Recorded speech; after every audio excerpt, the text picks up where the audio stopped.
This is M.R. Rangaswamy, the founder of Indiaspora. Welcome to Indiaspora's Vote 2020. Indiaspora is a 501c3 nonpartisan organization, and we focus on three different areas: political engagement, community issues, and philanthropy. Our organization is led by our amazing executive director, Sanjeev Joshipura, and a fantastic team who's put this event together. That includes Mansi Patel and also Rucha Gopal. Again, Indiaspora is a network of influential diaspora across various professions. We represent the tech community, doctors, lawyers, academics, artists, and the whole inclusive community at large. And we provide a platform that can inspire the community to create meaningful impact. So when we got started in 2012, the first question our members asked us was, if we're 1% of the population, how come we're not 1% of the US Congress? And so that was an aspirational goal of our community in 2012.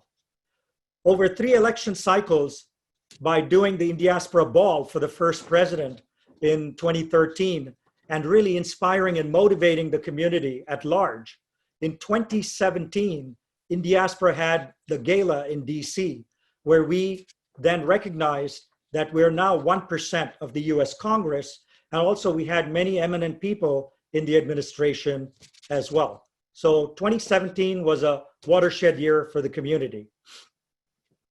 And I want to make 3 points about today's event. The first one is that our members and our network have contributed and raised millions of dollars for candidates and parties, and are doing even more in this election cycle. This cycle alone, we have several hundred Indian American candidates running for local, city, state, county, as well as federal positions. Too many at this time for us even to keep track of. And finally, we are the fastest growing minority in the United States, with several 100,000 people in queue, people who have green cards who are now in the process of becoming citizens. And then we have several 100,000 more of our people who have applied for green cards and are now waiting to get them. So if you project our population over the next several years, you'll see that the Indian minority community is the fastest growing one in the United States. So as a result of this, I think you'll see both parties and candidates are vying for our attention of our community and our citizens and our voters. And as I can joke only in this community here, that candidates are even learning how to pronounce our names, whether it's Karthick or Milan or Niraj or Seema. They're learning to pronounce our names properly the way our mothers and fathers used to pronounce our names, okay? And so I think that shows that we've come of age. Some of the rules today and the agenda, we will have Karthick Ramakrishnan go first, who's our partner at AAPI Data. We're so delighted to partner with them. Following Karthick, we'll have Milan Vaishnav really host a panel of both Democrats and Republicans to opine on the survey results. And then finally, we'll be able to use the Q&A box. All of you in the attendee list will be able to use the Q&A box to fire questions at this eminent panel. So that's the agenda for today. And now I'm delighted to turn it over to my dear friend, Karthick Ramakrishnan with UC Riverside and with AAPI Data. Take it away, Karthick. Great. Thank you, Amar. Thank you, everyone, for joining us. And these data are hot off the presses, or whatever it looks like in the digital world. So I'm going to try to share my screen here. So everyone's able to see my screen, I hope. And I can't see everyone. So if there's anything, someone give me a verbal cue. Delighted to partner with Indiaspora here and AAPI Data. And I'll just get right to the results. So in terms of the background, Asian Americans are the fastest growing racial group in the country, and Indian Americans among them are the fastest within that fastest growing category if you look at the large Asian American groups. In terms of the number of Indian Americans, depends on how you count them. If you look just at the Asian alone population, these are people who are not multiracial. That's 4.16 million. But for those who count themselves as Indian and some other race, or Asian and some other race, someone like Kamala Harris, for example, that number is 4.5 million. API Data found that, oh, you know what, this is not my latest thing, but okay, hopefully turns out okay. We found that the Asian alone population right now, when we project, Indian Americans are likely the largest Asian American group. If we project beyond 2018, which is the latest data that we have, there are actually more Indian alone than Chinese alone Asian Americans in the country. Other aspects of the background, we've had record high turnout in 2018 for the Indian American population, and we're likely going to see that continue. Importantly, Indian Americans are growing in importance in many competitive states and congressional districts. And when we talk about immigrant voters, what's important nationally to know is that there are about as many Asian Americans that are naturalized citizens that are eligible to vote, and also that are registered to vote, as you have Latinos. And so that's important whenever anyone talks about the immigrant vote, they have to talk about Asian Americans and not just Latino voters. In terms of the Asian American Voter Survey, it was fielded between July 15th and September 10th. Support in various languages. For Indian Americans, it was done only in English. It was conducted by telephone and online. In terms of voter enthusiasm, I'll just focus on the Indian American thing here and note any changes from the Asian American average. Very enthusiastic, so 58% or more enthusiastic this year than in the past. In terms of how they identify with political parties, Indian Americans are among those that are the strongest Democratic leaning. 54% identify as D versus 16% as Republican. And in terms of vote choice, on the House race, strongly in favor of the Democratic candidate as opposed to the Republican candidate. In Senate races, it's a little bit, it's a constrained set of cases where we have Senate races this year, but even there, Indian Americans strongly favor Democrats over Republicans. In the presidential race, we find that Indian Americans tend to be the strongest supporters of Joe Biden, although Donald Trump has made headway since 2016, where he had 16% of the vote. He's already at 28% of the vote now. And we project that if the undecideds break in the same ratio, that he will probably get 30% of the Indian American vote. In terms of favorability, Indian Americans have the highest favorability among all Asian groups for Joe Biden. And then when it comes to Donald Trump, they're the third highest, but what you'll see is that 53% of Indian American registered voters have a very unfavorable impression of Donald Trump, and that really limits his ability to make much more headway in the Indian American population. In terms of policy priorities, jobs in the economy, healthcare and education tend to be near the top. And on jobs in the economy, Indian Americans tend to favor the Democrats over Republicans, although among Asian Americans overall, there's slightly more favor in terms of Republicans over Democrats. On healthcare, if this is a healthcare election, Indian Americans strongly favor Democrats over Republicans. And on education as well. On all these, you'll see Indian Americans near the top in terms of their favoring of the Democratic Party, as well as on various issues, tend to be among the most progressive. So I'll get to that in terms of policy preferences. There's a lot of talk about big government versus small government. Indian Americans tend to favor bigger government providing more services rather than smaller government providing fewer services, tend to be the most progressive there. And you'll see a consistent pattern.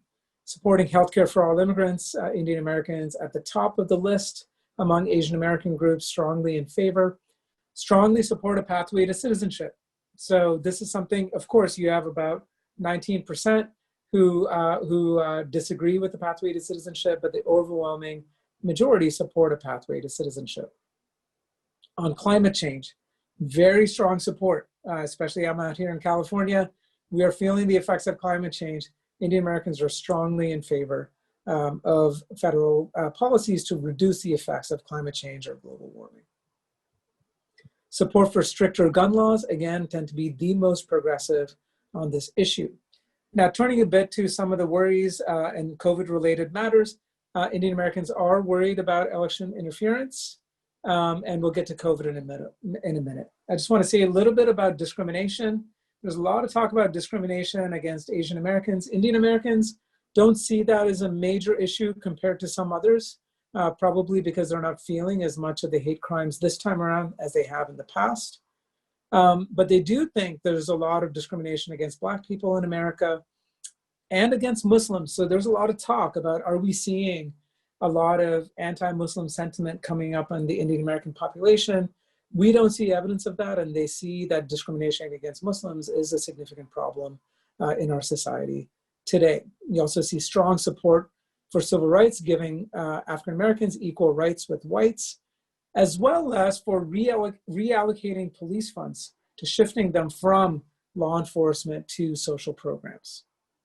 Affirmative action, this is another issue in which Indian Americans are strongly in favor. And then finally, on COVID-related challenges, they worry about the affordability of healthcare. They worry about hate crimes. And this is interesting, but maybe it's because they're worrying about hate crimes for others and not necessarily for themselves. They do say that, the most likely to say that they have received financial help from friends and family in the last year. They have also assisted family members in the last year. Finally, in terms of inability to pay bills, they're slightly above the Asian American average, but not the highest. They're also 27% say that they've delayed a medical visit in the last 12 months for financial reasons. So that's what we have here in terms of our survey results. And I'll turn it over back to you, Emma. Thank you so much, Karthik. And the full report that Karthik covered will be available on the Indiaspora site pretty soon, and we'll be sending that link to all participants right after this event. And now I'm delighted to have Milan Vaishnav be our moderator today, and I know he has an eminent panel, and looks like all his panelists are ready to go. So Milan, over to you. Thank you, MR, and I want to just take a minute to thank Indiaspora for hosting this event, and for Karthik and his colleagues for the excellent work that they've been doing, not just this election cycle, but for several election cycles on the issue of Asian Americans, Indian Americans, and their political attitudes. We have an excellent panel to debate and discuss some of the issues that Karthik has previewed for us already. So let me just quickly introduce our panelists and we'll jump right into the conversation. Congressman Krishnamoorthi was elected in November 2016 to represent the 8th District in Illinois. That includes the west and the northwest suburbs of Chicago. The Congressman serves on the Oversight Committee as well as on the House Intelligence Committee. He also serves as Assistant Whip and on the Steering and Policy Committee. Niraj Antani is serving his 3rd term in the Ohio House of Representatives. He represents the 42nd District of Ohio, which covers most of southern Montgomery County. He is one of the youngest currently serving members of the House, the 2nd Indian American state official in Ohio history, and the very first Indian American Republican. Welcome to both of you gentlemen. But last and certainly not least is Seema Nanda, who is visiting fellow at the Harvard Law School Labor and Work-Life Program. She previously served as CEO of the DNC, the Democratic National Committee. She has years of experience working in and out of government on issues of civil rights, human rights, and labor. I want to welcome all 3 of you to this discussion. Good to be with you. Congressman Krishnamoorthi, let me start with you. Thank you for taking the time out of a very busy campaign season.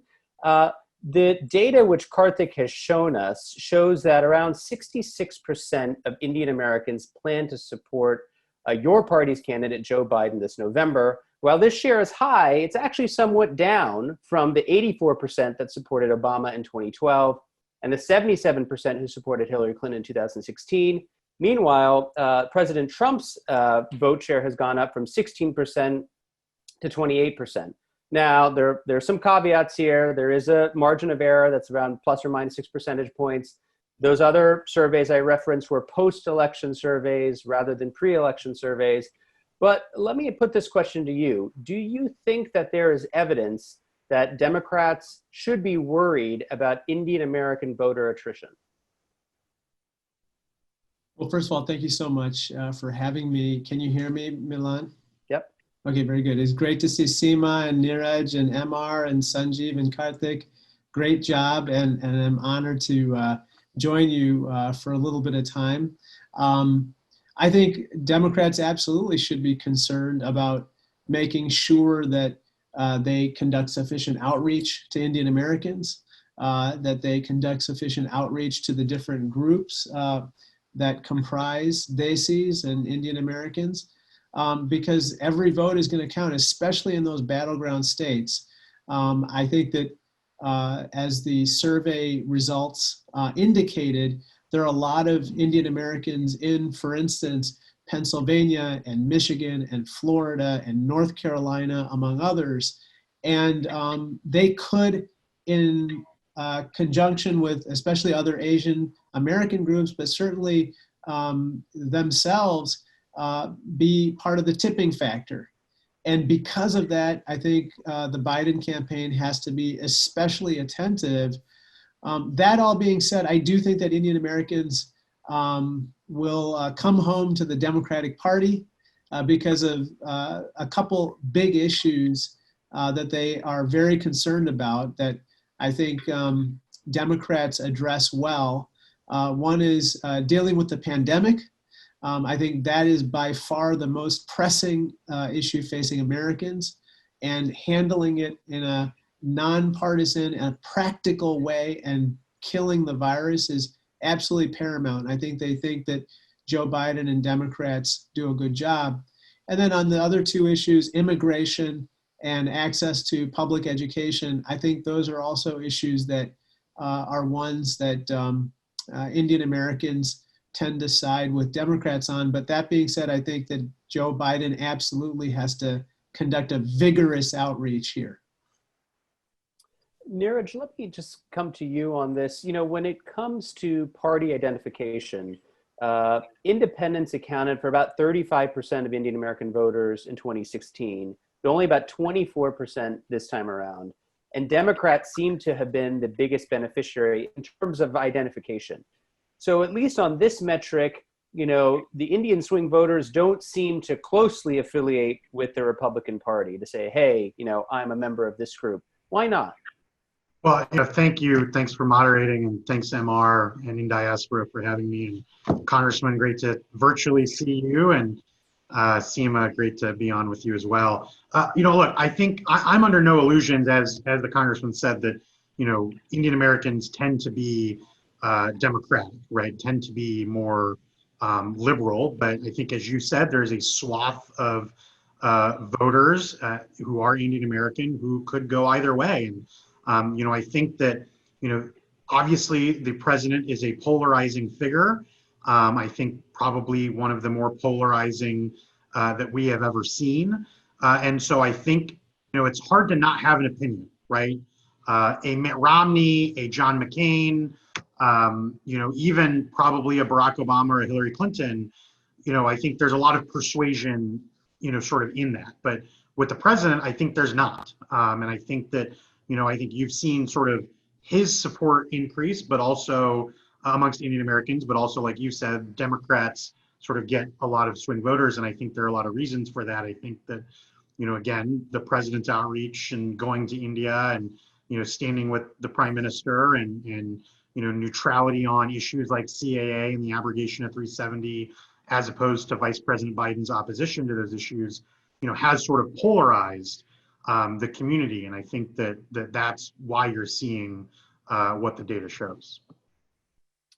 Seema, let me ask you about this issue of turnout. You know, one of the things that Karthick and his colleagues point out in this report, and I thought one of the most interesting statistics, is that, you know, in many battleground states, not least my state of Texas, which has 161,000 Indian American voters, Indian Americans could make a real play. And when you look at their history of turnout, in the report, it mentions that Indian American turnout almost doubled from the midterms in 2014 to the midterms in 2018. What do you think accounts for this massive surge we've seen in Indian American political participation? Sure. Well, it's great to be with everybody. And Karthick, your research is wonderful. And so thank you for performing this service.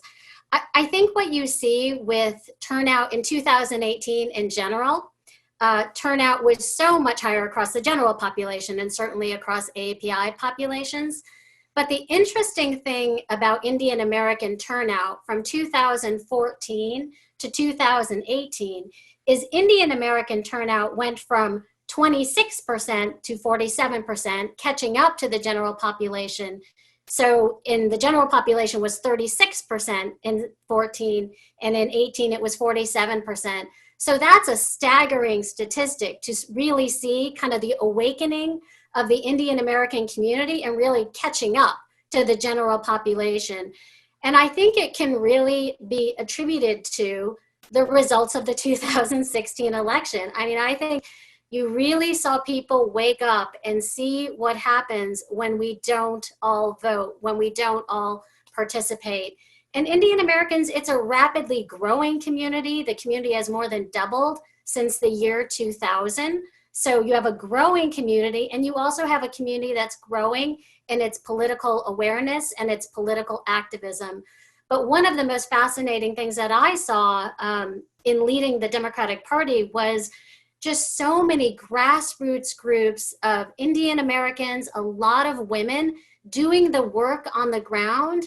And if you talk to a lot of these folks, and I'll say women, but there's some men too, but you talk to a lot of these women, and they didn't do any of this before 16. So the election of Trump was a mobilizing moment for the Indian American community that I think we're going to really see play out in 2020. You know, on this question of kind of enthusiasm, Congressman, let me come back to you. There is a narrative out there, I'm sure you've heard it, I hear it from some of my Indian American friends, that Joe Biden and Kamala Harris will not be good for India. And they cite two facts. The first is Senator Harris's comments seeming to criticize India's decision to abrogate Article 370 in Kashmir. And the second is her outspokenness in defense of and support of Representative Pramila Jayapal when the Indian foreign minister, for lack of a better term, sort of snubbed a meeting of members of Congress when she was attending.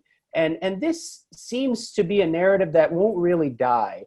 I want to give you an opportunity to take this on. Do you think that Indian Americans have something to worry about when it comes to U.S. policy towards India if the Biden-Harris ticket comes to the White House in January? Absolutely not. You know, one of the interesting facts about Joe Biden is that he was the one who helped to shepherd the U.S.-India nuclear accord through Congress and through the Senate when he was the chairman of the Senate Foreign Relations Committee at a time when it was very difficult to assess the prospects of that particular accord. But he navigated it successfully, and he has been a stalwart friend of India through different prime ministers. And of course, President Barack Obama had a very close relationship with Narendra Modi, as you know.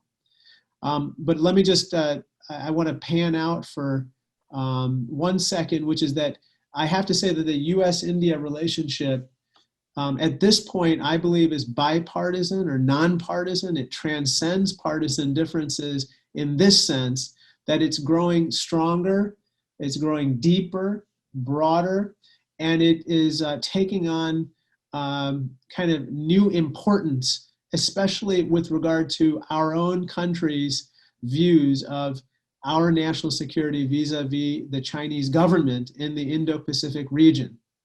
And for that reason, as a member of the House Intelligence Committee, I can tell you for a fact that our national security is bound up with the security of India. And as a consequence, and because of the growing relationship, I think that Joe Biden, along with future presidents, will grow closer and closer to the governments of India. And that's I think that's a natural progression. You know, Niraj, let me put this to you. You know, the Trump campaign has made a lot of efforts, frankly, to reach out to Indian Americans, including putting together a nice video advertisement featuring Prime Minister Modi at Howdy Modi in Houston last September, showing the camaraderie between the President of the United States and Prime Minister of India. But when the rubber meets the road and Indian Americans go to vote on election day, how important do you think these questions of foreign policy are going to be compared to bread and butter issues like the economy, like jobs, like healthcare, like education? Do you think that they rate highly for Indian American voters? Oh, you're on mute, Niraj. I think there's a segment of the Indian American community where it does. I'm not saying that it's all of them, and you know, frankly, I do think that, you know, the Democratic position on the abrogation of 370 and on CAA has caused a swath of Indian Americans to be more supportive of Republicans and the president. I do, but I would also, you know, go forward and say I think, you know, the economy is a big deal as well. I think that, you know, the president's tax cuts and Jobs Act, I think, you know, made a difference. And when, you know, Indian Americans are small business owners, of whether they're, you know, hotels or another small business, I think that, you know, they saw direct benefits from that. And so, you know, I think both between foreign policy and with, you know, the economic state, you know, I'm not going to, you know, argue with the data that, you know, Dr. Ramakrishnan showed about healthcare and immigration and a couple of these other issues. But, you know, I think on foreign policy and on the economy, the president has shown a record. And again, I mean, you know, let's be very clear. We're not talking, he's not winning the Indian American vote, right? He's at what, 28%.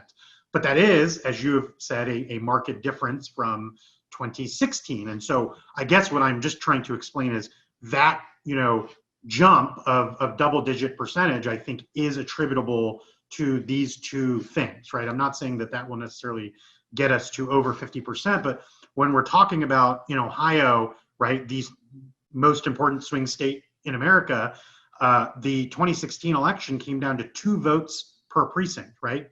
If Hillary Clinton could have changed 2 votes per precinct, they would have won Ohio. Well, then when we're talking about, and I think it was the congressman who said it, or maybe it was Seema, but, you know, Detroit and, you know, Fort Lauderdale and Philadelphia, well, the Indian American community, you know, becomes very, very important. And I would even say Cleveland.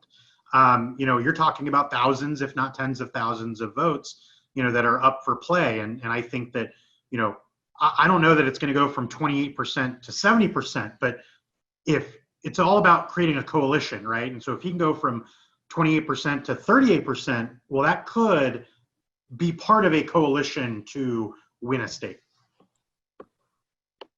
Seema, let me ask you, you know, you were CEO of the Democratic National Committee. You worked with candidates around the country to try to get them elected. You saw them interact with voters, with interest groups, with candidates. If we take these numbers at face value, that in fact the Republican Party has made maybe modest inroads in the Indian American community, how would you advise the Democratic establishment today, with, you know, another month and a half before the election, in order to kind of make sure that this group stays with the party, votes for Joe Biden and Kamala Harris? What are the things they need to do between now and Election Day? Well, I would say, pick up a point that Congressman Krishnamoorthi made in his opening remarks. Outreach, outreach, outreach. And I will say we can take absolutely nothing for granted. I mean, we lost the 2016 election by 70,000 votes across the Midwest states, Wisconsin, Michigan, and Pennsylvania. You know, 10,000 votes in Michigan. The Indian American vote is 10 times that. So that's why every single vote is going to matter. And you see an overrepresentation of Indian Americans in these battleground states. And what we've seen, actually, the Biden-Harris campaign doing now is exactly that. They are doing this outreach. They're doing it often. They are talking to voters. But I think it is a vote that this research shows absolutely cannot be taken for granted. One thing I will say about inroads, having just said nothing can be taken for granted, is, you know, at the same time, while Dr. Karthick's research shows that the support for Biden might be lower, you know, before than after it was for Clinton, we're also seeing that the Indian Americans aren't going more for the Republican Party. So in 2016, you had 19% identifying as Republicans. Now you have 16% identifying as Republicans, whereas in that same time period for Democrats, it went from 46% to 54%. So you still see a growth as those who identify as Democrats in the Indian American community. How those independents show up is going to be the question, and what we all need to keep working on. Congressman, let me ask you about the Kamala Harris factor, because that's been something a lot of Indian Americans have talked about, some positive, some negative. But you know, the conventional wisdom, if one could kind of boil it down, is that you know, the selection of Senator Harris as Biden's vice presidential pick may not necessarily change a lot of minds. We know about polarization, we know about sorting, we know that at least when it comes to Indian Americans, not that many are undecided according to Karthick's work, but it could have a measurable impact on turnout. In other words, it might get more people to come out in the polls because they're excited for a variety of reasons. She's Indian American, she's African American, she's a woman, she has an impressive record. What's your take on what you think the impact of that pick is going to be on the Democrats' fortunes this fall? Well, on the Democrats' fortunes, I think it's a huge plus. You see it in all kinds of metrics, whether it's fundraising, whether it's the engagement. It's palpable. Her addition to the ticket made a big difference in those and other areas. With regard to Indian Americans, I think that you know, you see pictures of her family. You see your own family in those pictures. It's really quite striking. And what I'd like to see her do is talk a little bit more about her biography, talk about her Indian heritage and her roots, and talk about how that informed and influenced who she is today. Because I think that fleshing out that biography, which makes sense now, I mean, she's at a place where she's still introducing herself to a lot of people, will have a lot of advantages, especially in helping to deepen that outreach that we were talking about to the Indian American community and exciting people. Imagine, you know, on the day that she's sworn in as Vice President of the United States, Indian American girls and boys are going to wake up around America and think, I can be Vice President and maybe I can be President someday. And that is incredibly exciting. And I've spoken to her many times, and I can tell you that her Indian heritage and roots really do have a profound kind of impact on her, from the type of cuisine that she prefers to her approach. And I think that she needs to talk about that. That would be very, very beneficial to the Biden-Harris campaign. Niraj, on this question of kind of Indian American preferences, we were talking about this a little bit before the conversation went live. You know, there is an argument out there that the Indian American community is pretty significantly divided along generational lines, and that younger Indian Americans tend to be more liberal, more progressive, and frankly, not as happy about the trajectory or direction of India under Prime Minister Modi. We know from the work of Devesh Kapoor that about 150,000 Indian Americans become newly eligible to vote every single year, right? That's not an insignificant number. Do you think that there is something for the Republican Party to worry about as the demographics in this country shift, and we see more and more Indian Americans, young Indian Americans, coming out and being eligible to vote? Yeah, absolutely. Look, in addition to being one of the few Indian American elected officials in the country, I'm also, as you said, you know, now the third youngest in Ohio, and I was for 4 years the youngest. And so I should mention, I think Niraj was first elected at the age of 23. Is that right? 23, right, 23. So, you know, I, in addition to sort of, you know, urging my party to do better in outreach to minority communities, specifically, obviously, the Indian community, I'm also very involved in urging our party to do better with young voters. And I would say that that data is not, in that generational divide, is not necessarily an Indian problem. It's a voter problem. Every community, doesn't matter what, you know, race or ethnicity, it is a problem. We are struggling and have struggled for a long time with the youth vote, and we will continue to until something changes. And I have, you know, a plethora of ideas in that segment. But I would say that I really don't know that that's sort of an ethnic issue as far as being Indian or not. I think that's more of a generic, you know, party versus party issue.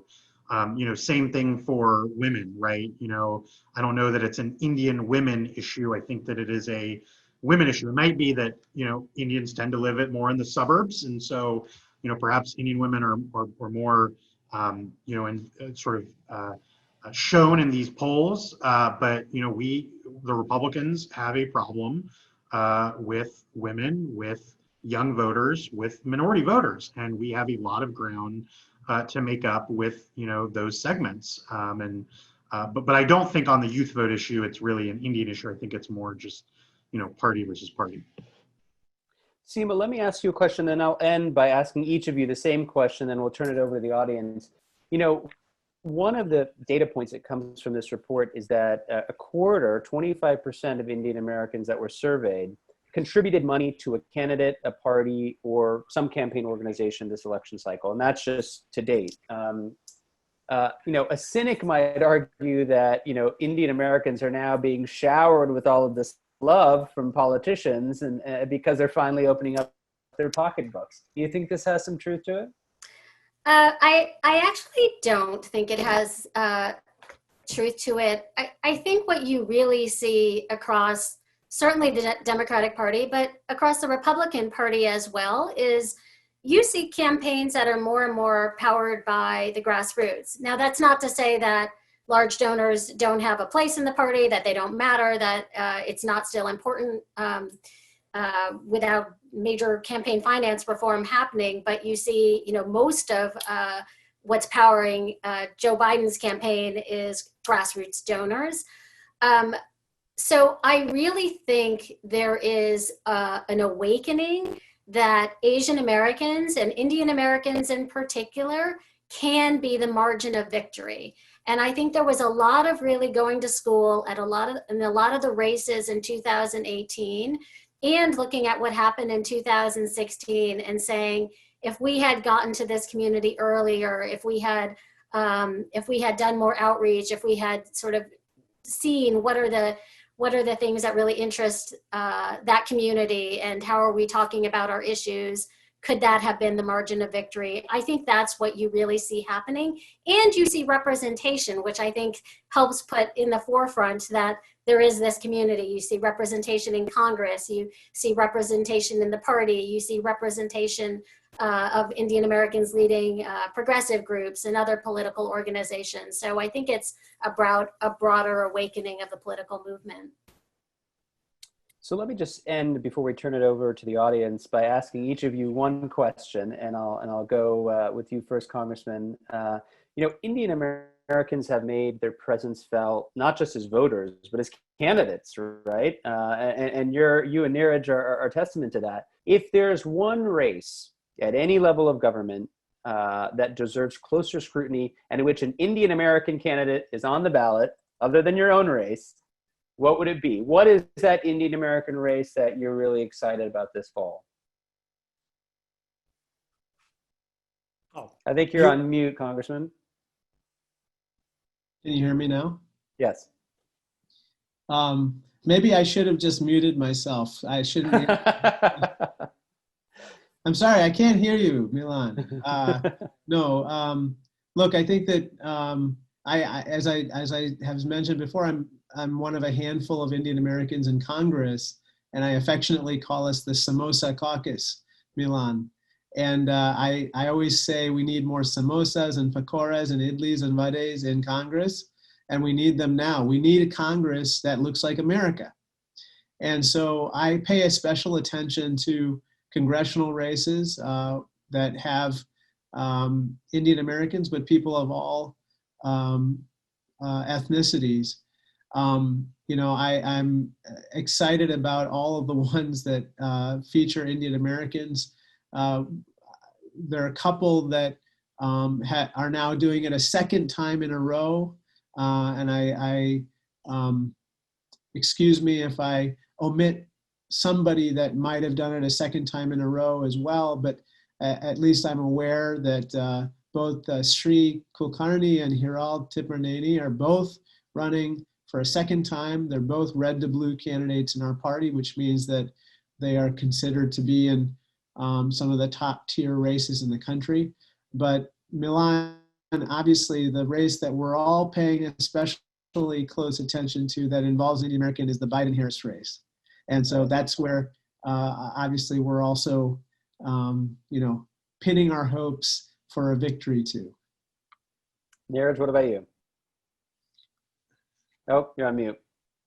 I would agree with, you know, the congressman that, you know, obviously the presidential race is interesting. And just to expound on something he said earlier, I do sort of as an Indian American, but also specifically as an Indian American Republican, I think it'll be very interesting to see how Senator Harris sort of talks about her Indian heritage over the next, you know, 49, 50 days. And I am, you know, we obviously saw what, you know, what she said in the convention, but I'll be interested to see if they do that, you know, more, and if they target, you know, sort of her Indian heritage to, you know, Indian populations in swing states. And then, you know, the other, I would agree with, you know, Congressman about, you know, Sri Kulkarni and Hiral. I think that, you know, Sri probably has a much better shot than, you know, Hiral, especially as, you know, the incumbent in Sri's race is no longer running. But, you know, my favorite race every year to watch is Raja Krishnamoorthi's. That's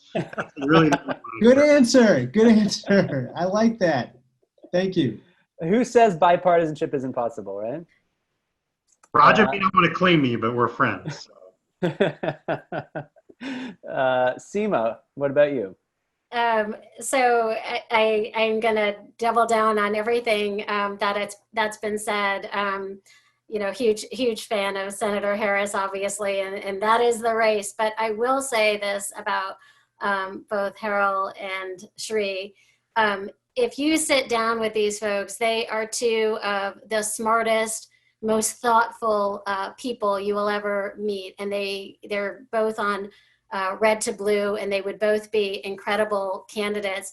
One thing I'll point out about Sri's race, and this is Texas 22. The reason I'd say this is the race to watch is because what Sri has done in that district. He has one of the most diverse districts in the country. And he lost that race in 2018 by just under 5 points. And the reason that race was so close, when everyone told him when he started that this race was unwinnable, is because he set out to change the electorate.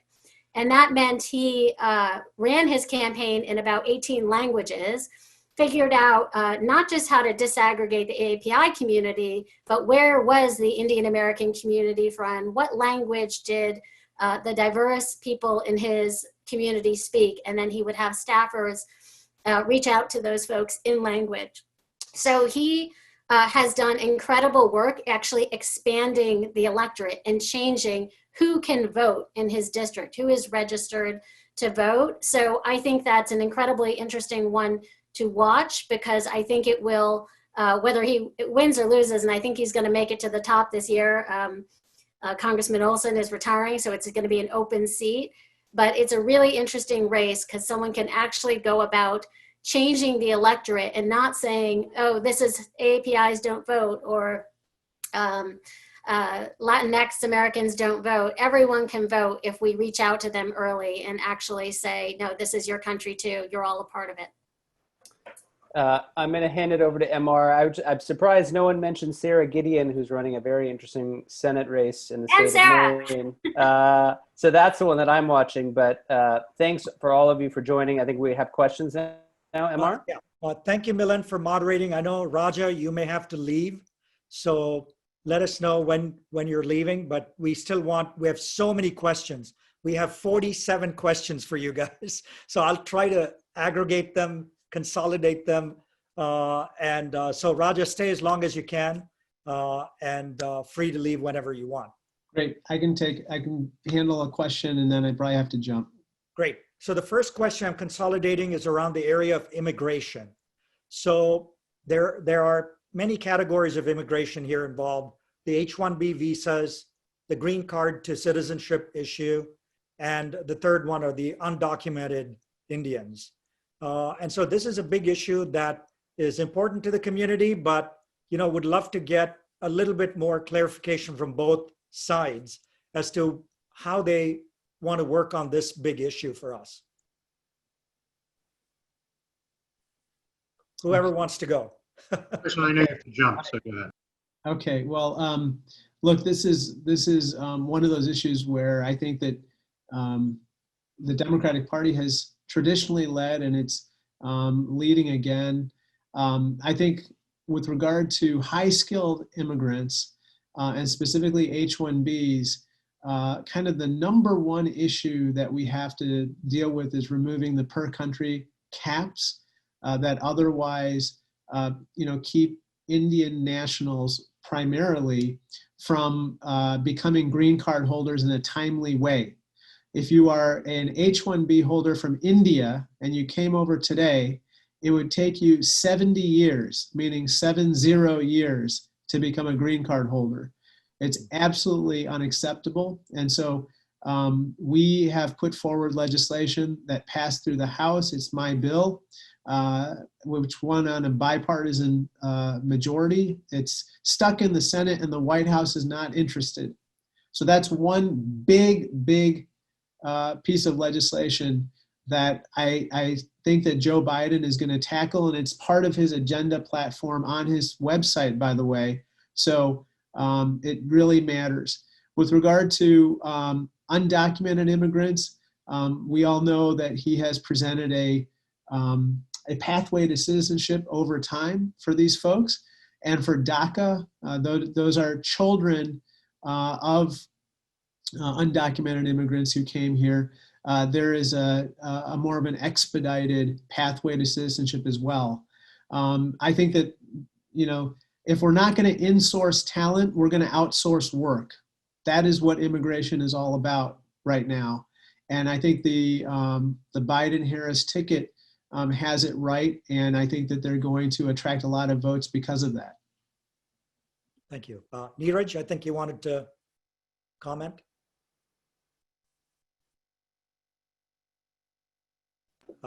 Sorry about that. Yeah, no, I mean, look, I think that obviously, we should separate, the issue of legal immigration versus illegal immigration. On illegal immigration, I think, you can look at the data, but I do think that there's a split of Indian Americans and their views on illegal immigration. My personal view is that, my parents came here the legal way, and thus, so should others. Now, I think, we also understand that, there should be a pathway to, legal residency. I'm not for a pathway to citizenship, but a pathway to legal residency. But on, I try to spend more of my time on, my thoughts on the legal side of the coin. Now, obviously, it's a federal issue, but, there is, I think, a battle, in the Republican Party on this issue. The Fairness in High Skilled Immigration Act, has had a lot of Republican support. Ken Buck from Colorado, who's a Republican, I think Mike Lee in the Senate and others, but has also run into, both Republican and Democratic opposition. I think, Senator Schumer and Senator Rick Scott from Florida. And so, but we also saw, a Jeff Sessions who, I was very happy who, lost his primary, but, there very much is a battle in the Republican Party about, views on H-1B issues, views on, more legal immigration versus not. And I obviously side on, more legal immigration is good. And I do think that, those of us in the Republican Party are having that, sort of internal battle right now, and we have definitely a lot of work to do in that realm. Great. I Thanks. have to go. Raja, thank you so much. Appreciate you coming in, and all the best on November 3rd for your own race. Thank you. Thank you. Take care. The next question that's come up, and a few questions I've consolidated that have come up around Indian American, but this other category called Hindu American. And just want to, Seema, get your take on that. I know you used to be the CEO of the DNC and stuff. So what is the perspective of a Hindu American, meaning it's more than just Indians, because there are Hindus from many other countries surrounding India as well, like Nepal and many others. So Sri Lanka and others. So what do you think of how that should be handled? Sure. I mean, I think, there's certainly a lot of overlapping interests. You have Hindu Americans who are not Indian Americans or even South Asian necessarily, but you also have a large overlap in the group. I think one thing about outreach from the party is it's important to meet people where they are in terms of how they identify. Some people identify as both South Asian and Asian American and Pacific Islander and Indian American and Hindu American. I will take all of those identities, but some people really don't see themselves in those groups. So I think it's important to have different ways that you're talking about people, so that you're talking about them. But certainly, I think what you see with Joe Biden is you see someone who has, over the course of his career, really done outreach to the Indian American community, from his work, as the Congressman said, on the nuclear deal, to his increase of trade, to doing things like he and President Obama were the first to actually start celebrating Diwali in the White House.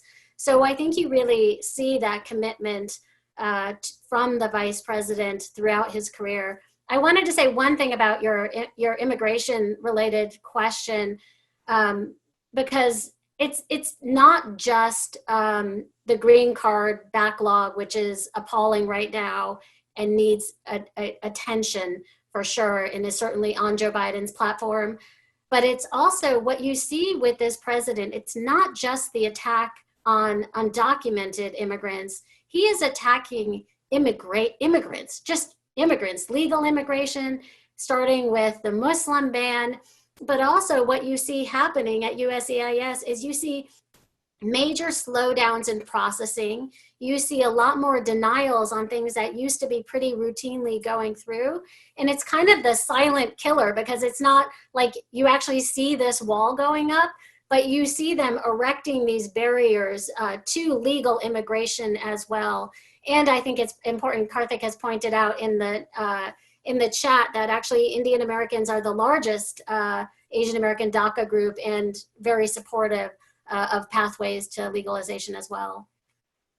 Great, thank you. The next question really is posed by some of the independents who are in the audience, including me, which is there's so much vitriol between the two parties today, and that really turns people off. When we see two people just get on TV and fight with each other. So what is it going to take to bring civility back into this process, like we've had pretty much during this call? What's it going to take, Niraj, from your side? And then I'd love to hear from Seema as well. Yeah, please weigh in. I think that is a great question. There's certainly, a large swath of independent voters who are turned off by the partisanship, but there are a lot of partisan voters who like the partisanship. And so, I think, for me personally, I've always said, how do you disagree without being disagreeable, right?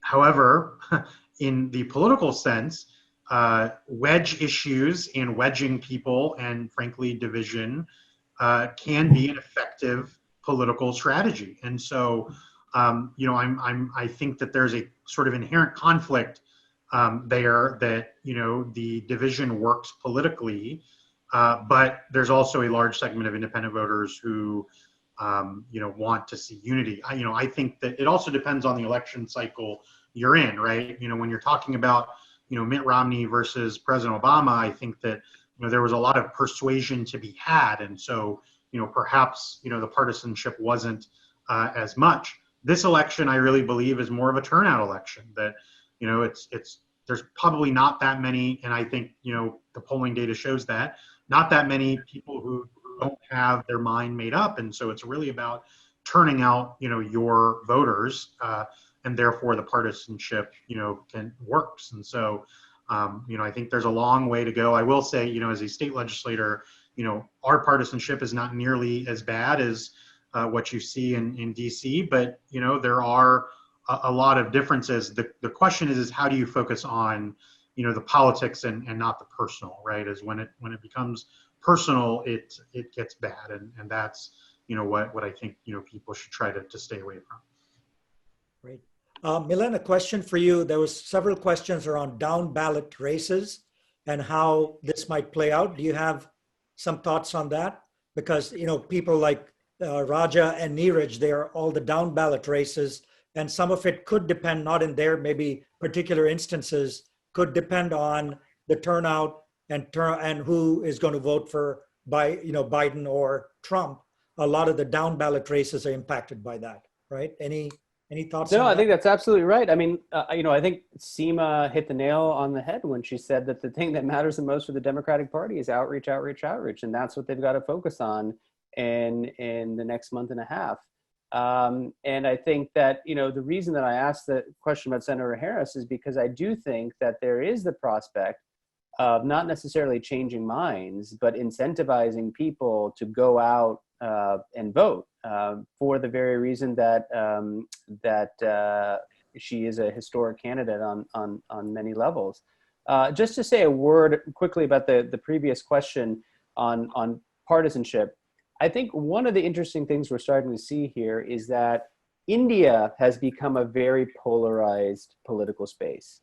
And those cleavages of polarization in India are finding their representation in our own politics in America. If you have a conversation with your Indian friends about India, it quickly goes to Mr. Modi. And when you get to Mr. Modi, you get to discussions that can be quite heated. People have very strong feelings on him. And I think that's something which is worth exploring. To what extent are we seeing some of that polarization dynamic get even more complicated, because it's not just within the four corners of the country, but in fact is borrowing something from what's happening in India. Got it. Any other comments on that from Seema or Niraj on the down ballot races and what's going on? Well, I can just speak that it absolutely affects, those of us that are down the ballot, unless, Shri, I think, has done a good job of it, but it's very difficult down the ballot to affect turnout. But, you are at the mercy of top of the ticket, and you just have to run ahead. I can tell you that I'm running 3 points ahead of the president in my district. It's a historically Republican district, but I'm still, running 3 points ahead of him, which, we like and would like to increase that. But, you just have to do your best to try to run ahead of the top of the ticket. Yeah, and I'll just add, certainly it can work both ways. Sometimes the top of the ballot can really bring up down ballot candidates, and sometimes down ballot candidates are really getting the grassroots enthused and can really help the top of the ticket. So there's really interesting pockets of opportunity there. I just want to say a quick word on your question about civility amongst the parties and the polarization. I think the number one thing we can do to halt polarization in our country is elect Joe Biden. And I say that not because I'm a partisan, which I totally recognize I am, but you do have a presidency that seeks to divide, and he has made it part of his agenda to basically divide groups, turn them against each other, not talk to, California is burning, Oregon is burning, Washington State is burning, but that's not on his agenda because those are not his voters. So I think when you have a party that doesn't even have a platform anymore, you need another party if you want to have civility in politics, and you need to have a president who brings some integrity to the process, which I think you'll have with Joe Biden. Great. A lot of questions on COVID. I know Karthik had put up some data on COVID. So a couple of questions on COVID relate around the mortality rates that have been the highest have been in Democratic run states. And so how do you reconcile this versus the national kind of policy and so forth? Because in these states, governors have jurisdiction over how things are done, and mayors and such. So question is, how do you reconcile the COVID responses from a federal versus the states where there have been a lot more cases, like New York and others? Any thoughts? So what you see a lot with the way COVID has grown is you've seen in population centers that are more heavily dense, like places like New York and Michigan had earlier rise in cases, and then you've really seen COVID cases rising in the South. But so it's not necessarily who's in charge. It's sort of like when are cases peaking. But I think throughout it all, what's most, it's beyond troubling. It's just catastrophic and horrendous that, nearly 200,000 Americans have to die to something that most of the rest of the developed world and most of the world in general has been able to get much more under control, is a complete lack of leadership. The president's lack of interest in science and data is really coming through. Everything from telling people not to wear masks, from still telling people that the reason our numbers are going up is because we're doing too much testing, to sending children, trying to order governors to send children back to school without a plan. And you still don't see the testing. So I think what we see is a lack of national planning, lack of early national planning, and still to date, he doesn't have a plan, which I think is something that with Joe Biden we have early. He has a deep recognition in what experts mean, but it's not so easy to say it's one place or the other, because you really have a lack of national leadership, and you have these different growth rates depending on when the pandemic hit earliest. So Niraj, how's the COVID situation in Ohio, and how's that been handled? Yeah, obviously it is not good anywhere, both from a health and economic standpoint. I've talked to Indian American restaurant owners who are struggling, but also obviously many Indian American physicians who are on the front lines trying to do their job. And I know of quite a few who, not only in Ohio but across the country, who have contracted the virus and are still struggling. And so certainly both from a health and economic perspective, we have a lot of work to do. It is pretty much an administrative function. Obviously we in the legislature have provided a variety of funding and other, resources and suspension of sort of regulatory, different regulatory rules. But there's a lot of work still to do. I mean, people, think that, I don't want to use the word new normal, but use the term new normal, but there are still people dying. There are still businesses struggling. There are still Indian American businesses struggling, and there are still Indian American physicians on the front line that, we have to pay attention to. And I spend, now a significant amount of my time trying to help, those individuals navigate, the bureaucracy that is our state government to try to get them relief. Great. I think we're way out of time, and I want to respect both your schedules, all three of your schedules. But I want to just close by bringing up our team. If you don't mind, Sanjeev, Mansi, and Rucha, if you could put your videos on and come back on if you don't mind. I want to embarrass all of you.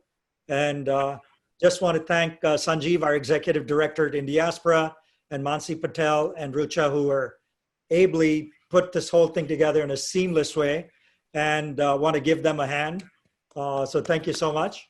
And also to Milan for moderating a terrific panel here. We could have gone on and on. I think we left about 40 questions unanswered, but that would take way too much time.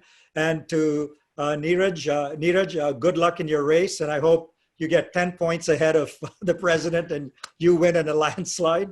Really want to wish you the best. And Seema, good luck. I know you're now at the Kennedy School, but we hope to see you more politically engaged in the future as well. And so I want to thank everyone for this. And the report will be on our website if you want to take more detailed look at all the numbers that we went through and discussed. It's going to be on our website. So once again, this concludes the Vote 2020 session for Indiaspora, and I want to thank everyone and wish you a good night.